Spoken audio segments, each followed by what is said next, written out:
Guys, so this is a continuation of the section that just ended now. So we are sorry about that. So we're continuing from where we left off. Okay.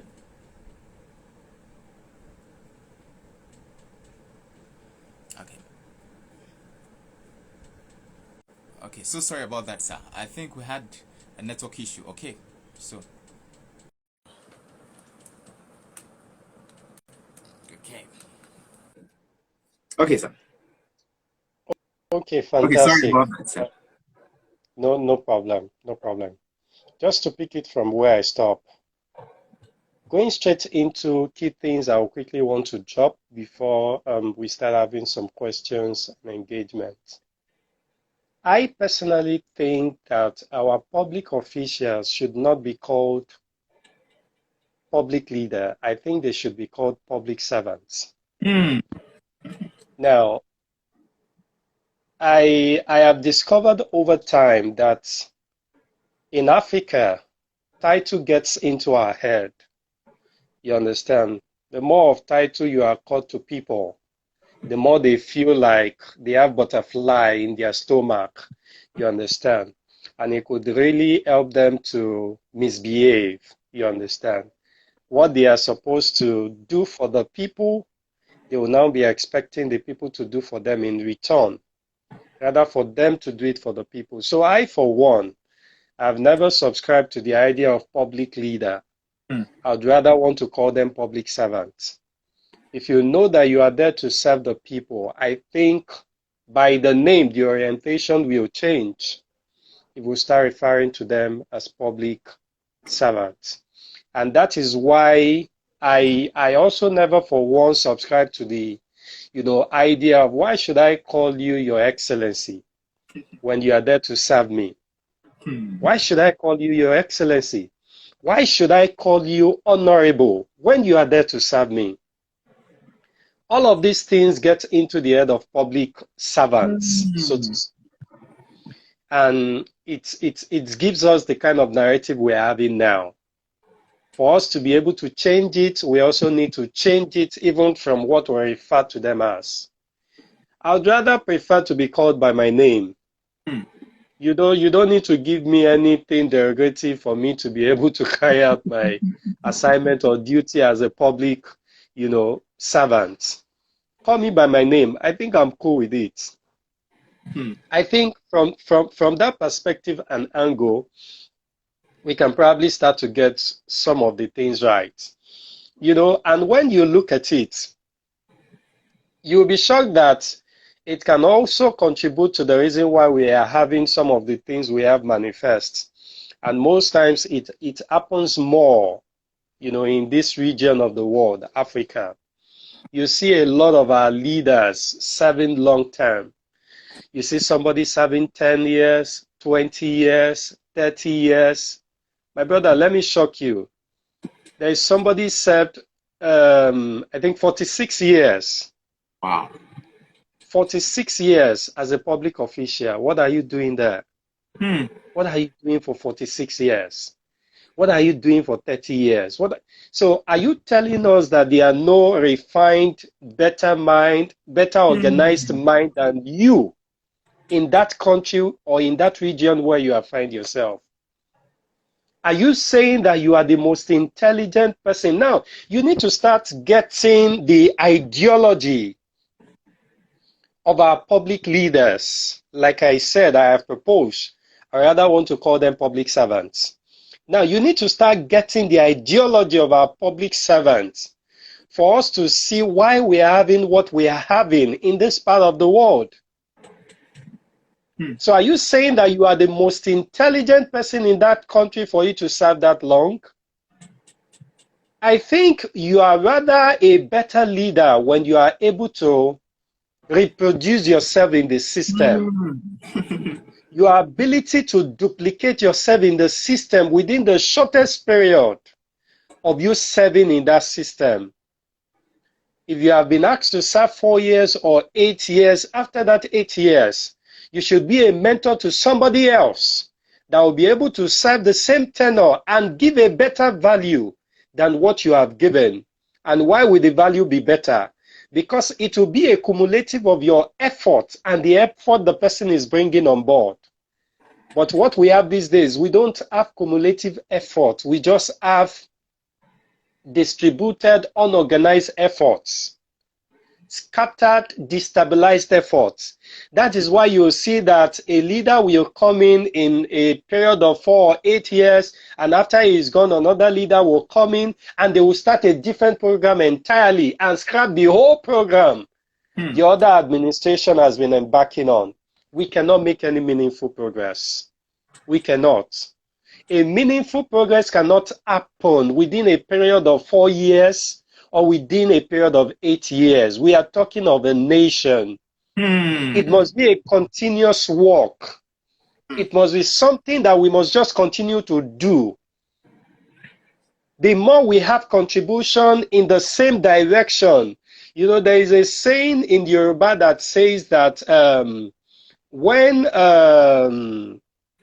okay, let me give it first in Yoruba. It says that alágbẹ̀dẹ tó ń lo lójú kan ó ní nǹkan tó fẹ́ mú jáde ńbẹ̀. That is to say, when you have I'm trying to pick the name. Now, when you have these iron benders, those that forms something out of iron, you know, haven't put it into the fire, and they start to eat that iron in a particular direction. There is something they want to carve out of it. So that is now translating into cumulative efforts. Now you discover that when an administration comes in, they want to do something else entirely. They are coming with their own program. They are coming with their own ideology. They have scrapped the whole ideology of the past administration.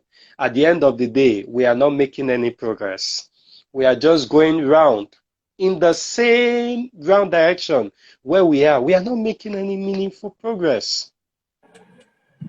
And you will see that by the kind of system we run, we create a lot of strong leaders, as in strong men, rather than creating strong institutions. Wow.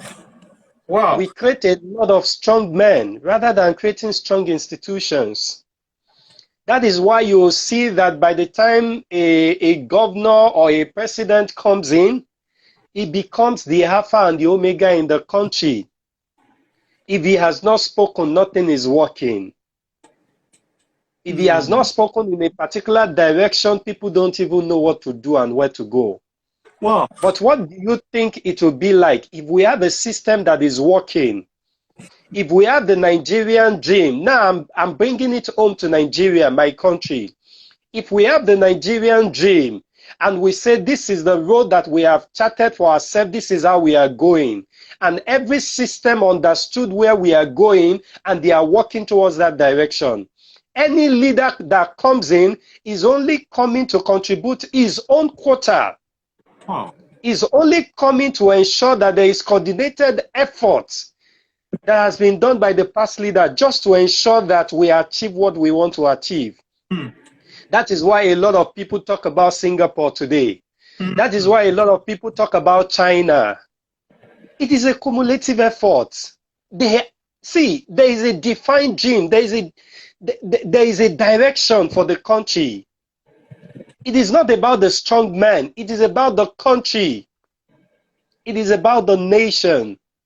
And this is the point we need to get to in this part of the world. This is the point we need to get to for us to make a meaningful progress. If we are not looking towards this direction, I am sorry to say, we likely might not get anywhere if we are not looking into that direction. Now, I want to ask this question. Do you think there is really the hunger for service in the gene? Now, this is not to disregard the efforts of some that are really sincere and they are doing something very meaningful. Do you really think that there is service in the gene of our public officials? No, really, let's ask ourselves that question. Do you think?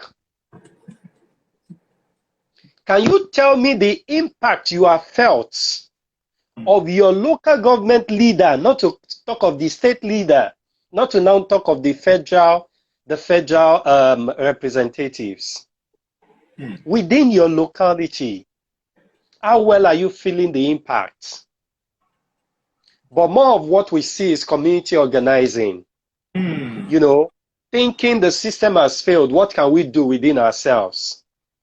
That's why you see a lot of people, they'll be drenching their own gutter, their own borehole water, their own, you know, all of these are actually supposed to be the service of the government, a serving government, a government that is functional, that is working. But because we are not having that, that is why you see self-organizing community.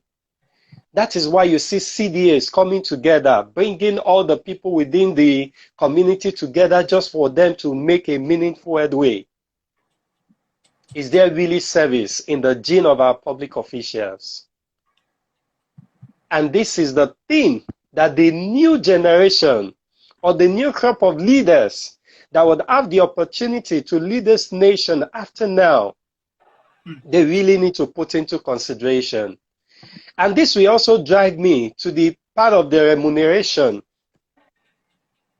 I am a strong advocate of you paying people well for them to be able to pay attention on the service they are to give. You understand? You know, there are cases where when you don't pay people well, of course, you start to have corruption and all of that. Now, there is another part of it that when people are being overpaid, it will bring to them some kind of power that is actually not theirs. It will bring some kind of ideology to them. It will make them wield some power. You know, if you look at, I don't know if you've had the opportunity to go through my website. Part of what I have there as part of the bill I want to drive, if God gives me the opportunity to get into the system, part of the bill I want to drive is having a 50% slash of legislators' take-home pay. My brother, you need to know what legislators are earning as a take-home pay in this part of the country. And it is the same people that came out in the public to say that Nigeria is poor. As in, a legislator came out and said, see, don't get it twisted, Nigeria is poor. Now, can we ask them, how much is your take-home pay? Wow. Can you take a slash of your take-home pay? Let's do 50% of your take-home pay. Can you take it? So that the remaining 50% will go back into the treasury for us to work as a nation, for us to give back to the society, for us to be able to do the needful in the system. Ask how many legislators will be ready to take that offer. It can be challenging, I know. Like a lot of people say that this is your bill. It won't even pass. It won't even pass into the second reading. I say, you know, it's just for us to have like-minded people. Why do we have to go borrowing when we have areas where we can cut down on excesses? Another area I would like to touch on is leakage. My brother, there is so much leakage in this system. So much leakage. And we cannot make any meaningful headway. We cannot make any meaningful progress if we continue to have the kind of leakage we are having in this country or in this part of the world. African generally. Corruption has eaten down into the system and is not helping us to move forward. Can both of us create an imagination that if everything this country has been earning is used judiciously in the right direction, my brother, are we going to be where we are today? If you have a striving, a business you are running, and you are diligent with it, you are following it the way you should go about it, are we going to find ourselves inside this economic crisis that we have found ourselves today as a nation? And yet we keep borrowing. We keep borrowing just to be able to sustain. There is another part I would like to talk to, and this is the part I'm going with this angle of borrowing I just made mention of. We focus more on aesthetic rather than basic. Wow. Now, Wow. as a country, we pay more attention on the glamour.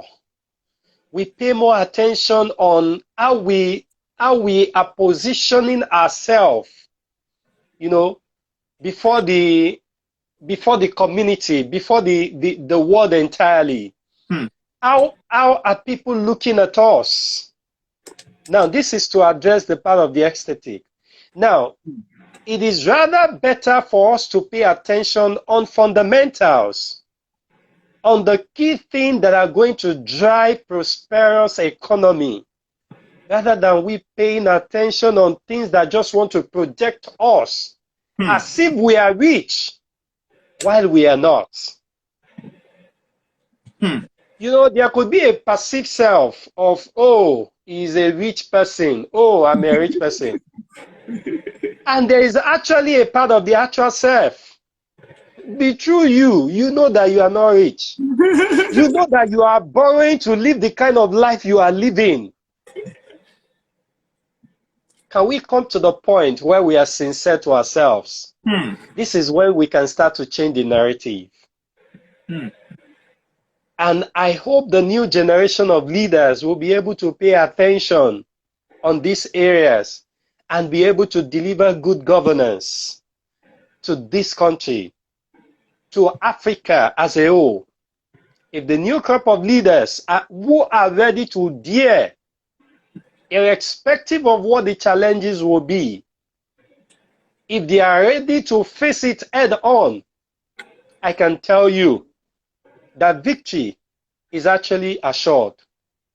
But we must be conscious of what we too are going about. What do we want to give to the system? Do we want to continue in the same trend that we have seen, or we want to change the narrative? And the best way to go is to change the narrative. And the way to change the narrative is to be doing the right thing. Is to be doing the right thing. Not to focus on aesthetic, but to focus on the actual thing that will bring about progress, that is going to increase the life of every average Nigerians, that is going to improve their standard of living. And one of the things we don't know, that the best way for a nation to grow economically is by you improving the standard of every person, every individual in that country. The more you increase their standard of living, the more their ability of spending. And the more the ability of spending grows, the more the economy of the nation grows. It is a simple arithmetic. It is something that I just pray that we look towards the right direction and deliver the right governance to the people. Wow. And I would also want to speak in an area that a lot of youths are not paying attention to. And that is part of the mantra of my quest for 2023. And this is also a way of changing narrative. But this is a way of how young people can actually take over the system. How young people can take over the system. I am making push as much as I can, but I wish more young people that their mind are refined will come on board. Join their effort and strength to my effort so that we can make a meaningful change. So that we can able to steer the nation and, some people will say, let's shake the table. So that we can be able to shake the table. Some people will say, let's turn the table over. Now, this is where I'm going. And that is just to talk about grassroots mobilization. And this is part of the fear a lot of young people have, why they are not daring. And I just want to unveil this quickly. grassroots mobilization. Let me give you some facts so that we can understand it. Do you know that with Nigerians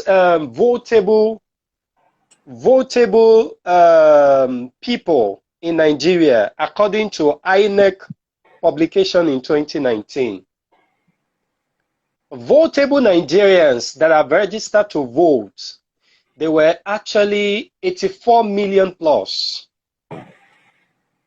84 million Nigerians. But the question is, how many people voted? We had about just 24 million people that voted. Miracle.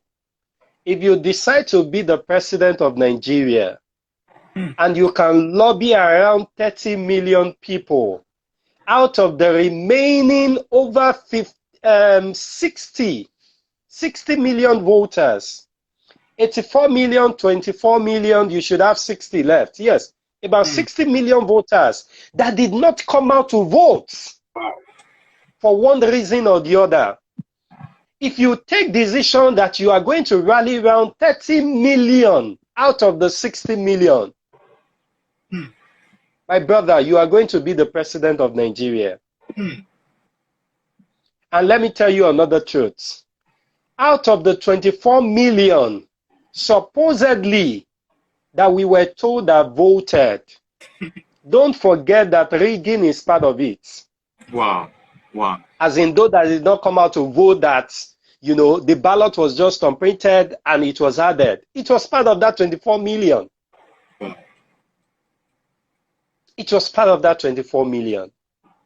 So imagine you are able to rally around 30 million people canvassing for votes, doing grassroots mobilization, engaging people one-on-one, telling them your ability of delivering value to them, your ability of delivering good governance. Do you think you would not be it? I'd like to stop it there. Let's take questions. Wow. This is really powerful, Mr. Adewale. Thank you so much, sir. Thank you so much, Mr. Wale. This is very, very powerful. One of the things I wanted to read out again, which I think I really felt this was very strong. He said we should create. He said instead of creating strong men, we should create strong institution. And I think that's very, very powerful. Very, very powerful. Some of the questions I want to ask before is this. Now, we have a lot of young people in the school politics that are young and they're in the school system already doing politics.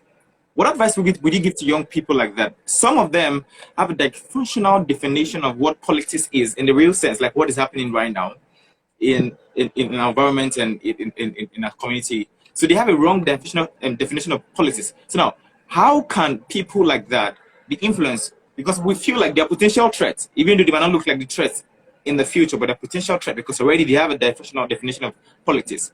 So how can people like that be enlightened in the school system doing politics? How can they be enlightened? And how can young people enlighten people like that in the same system? Okay, great. I would, for those that are already in the school system, you know, practicing what politics is all about. You know, that's true. The SUGs and all of that. It's a great effort, and it is a great energy that has been started in the right direction. All they need to do is to continue in the same momentum. Now, part of what happened is that in the Nigerian politics. Now, let me come from this perspective. What we see to be what it is and what it should be. Let me move it in that direction so that we understand. Now, what we see to be is that the general politics is different from school politics. Honestly, that's what we see it to be. Go and ask anybody. Go and ask those that are running politics even on campus. They will tell you. Now, the general politics is totally seen differently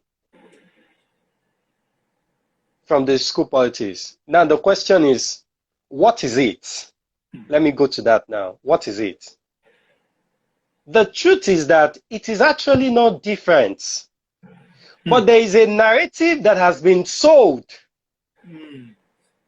And we all carry on that narrative. Let me explain it to you so that we understand.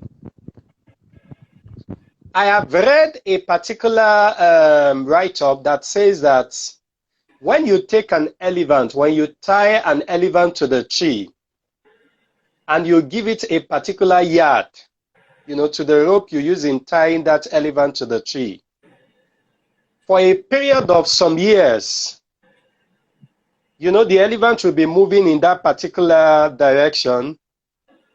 After that stipulated year, by the time you lose that elephant, it will not go beyond that location. It won't go beyond that location. It will just be going around that same location. It has been existing. You understand? Now, that is how narratives are. A narrative has been sold. But all we now need to do as young people is to dare. Wow. So what I'm going to tell those that are running school politics is that they should not stop the energy in school, because that is what always happens. Most of them will stop that energy in school. But my advice is that by the time you come out of school, still dare with the same energy you use in school. Because, see, Yemo, let's be sincere to ourselves. Politics is about grassroots mobilization. And grassroots mobilization is all about numbers. What we need to count is numbers of votes. That is all. There is nothing to it. It's just numbers of votes. If you tell me you spent 10 billion naira, and I spent maybe like 100 million naira, for the same office you that spent 10 billion naira you spent, and you are looking for, the honest truth is that we are both looking for numbers. That's what we are all looking for. Now, my ability to canvass for more votes could even make me to win you in that election, irrespective of how much you have spent.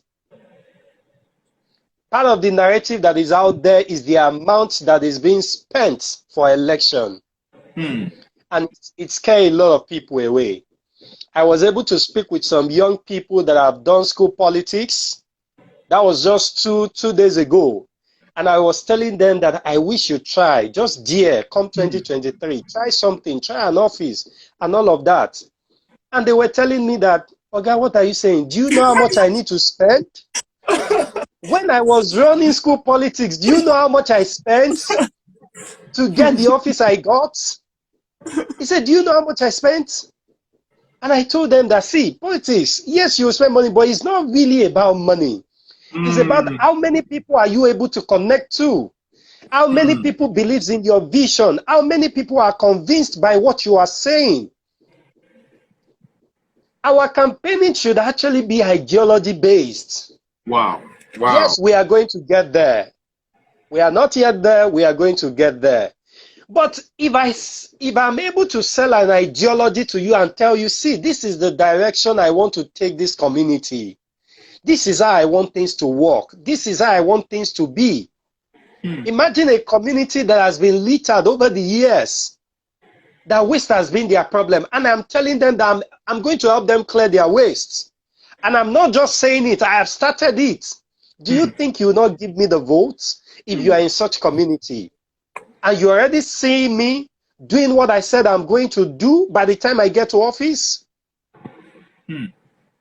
Irrespective of how many or who brings money on board on the day of election. Yes, that is what our politics has been overwhelmed with. You understand? Money, politics, and all of that. And that is because we have a lot of people that are struggling to live. People are confined in perpetual poverty just to be used on the right way. And these are part of the things we need to change as young people. We need to start to draw a lot of people out of poverty. We need to start in our own way, to start empowering a lot of people. If you would ask me, how do we draw them out of poverty? Just empower them, show them the road, tell them what they can do. Let them have something doing You expect, just give them an empowerment, teach them something. When you teach whoever the person is, a man, a woman, when you teach that person something and the person is able to get fund, daily living from that source, it will be difficult for such a person to be used on election day against their will. It will be very difficult. How much Wow. do you want to give a man that is earning 100,000 naira in a month from the training that you have empowered him with? How much do you want to give him on the day of election that will make him to go against his belief? How much? How much? So this is how the narrative have been, what it is, what we think it is, what it is, and what it should be. I don't know if I've been able to answer your question. Wow. Thank you so much, Mr. Adewale. Thank you so much. So, Thank you so this is the much, last my question brother. we ask every speaker before they all leave. And if anyone has a question, if any of our viewers have a question, I want to welcome my brother from the UK right now. We spoke today on the topic right now, and then thanks for joining. So, the last question is, you've had experiences. So I read your profile, and then I've seen you, and I've seen how you've served even before having this section with you, and you've had a lot of experience with different people. You've served with people and all of that. What advice would you give to young people in this generation? What do you think is that thing that you want young people to know in the life you've spent so far on earth, and so far what you've done? What advice would be to young people? Okay, thank you. And I'm going to draw the advice from what you have just said of the experience you've had with me. I think it's just service. I think it's service. Yes, that's the advice I would like to give. You hardly see young people that are sincerely ready to serve. You actually see young people that are sincerely ready to be mentored. You understand? Nobody gets to the pinnacle of success without mentorship. And the best way to rise to the top is through mentorship. It is easier to get to the top faster when you ride on the shoulder of a giant. You are going to see beyond that giant. Imagine a giant carrying you on his or her shoulder. Of course, you'll see ahead more than that giant. So what I would like to advise young people is, let us take service seriously. Let us give ourselves to mentorship, and let us believe in who we are and what our dreams are, and we will become. It's a matter of time. We will become. Wow. Thank you so much, Mr. Wale. Thank you so much. I'm really grateful for this, Thank you, my And brother. I'm hoping that by God's grace, we're actually going to win this, and then we'll have you come physically By in the special grace of God. meeting. Thank you so much. Thank you so much. So does My anyone brother, have a we are question before moving by Mr. the Wale special goes? grace of God. Do you have any question before you will leave? Is there any question? Fumi, thanks for joining. And then, okay, I don't think we have any questions. So, Mr. Wale, thank you so much, sir. Thank you so much. We're very grateful. Really Thank you so grateful. much for this time. Thank you so much for this opportunity. I am grateful to be here. Thank you. Okay, sir. Bye, sir. Bye.